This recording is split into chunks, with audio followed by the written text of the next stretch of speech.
السلام علیکم دوستو، امید ہے آپ خیریت سے ہوں گے۔ آئیے اسلامک سوال جواب شروع کرتے ہیں۔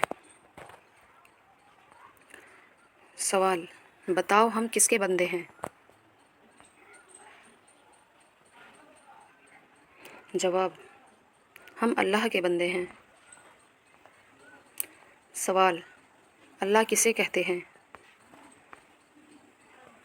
جواب: جس نے ہمیں اور تمام انسان، جن فرشتے، زمین و آسمان گر ساری چیزوں کو اپنی قدرت سے پیدا فرمایا۔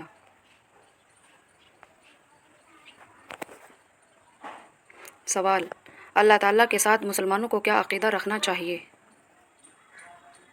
جواب: اللہ تعالیٰ کے ساتھ مسلمانوں کو یہ عقیدہ رکھنا چاہیے: اللہ تعالیٰ ایک ہے، وہی بادشاہی کے لائق ہے، اس کا کوئی شریک اور سازی نہیں، وہ ہمیشہ سے ہے اور ہمیشہ رہے گا، سب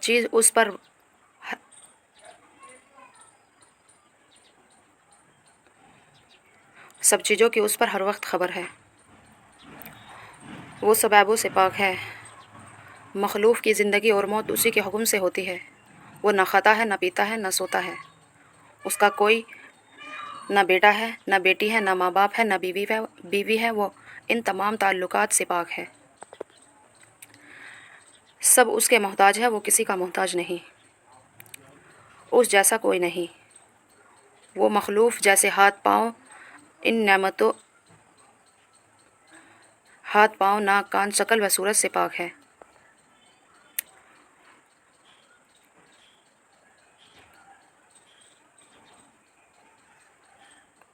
وہ جو چاہے کرے، اس پر کوئی روک ٹوک نہیں کر سکتا، اس کی ذات کی باریکی کو کوئی نہیں جان سکتا، کوئی چیز اس کے ذمے نہیں، اس کی تمام صفتیں ہمیشہ سے اور ہمیشہ رہے گی، وہ کلام نہیں کرتا مگر زبان کا محتاج نہیں، وہ بغیر کان کے سنتا ہے۔ سوال: ہمارا مذہب کیا ہے؟ گائس، یہ آپ کو کمنٹ باکس میں بتانا ہے اس کا سوال کیا ہے۔ السلام علیکم ورحمۃ اللہ وبرکاتہ۔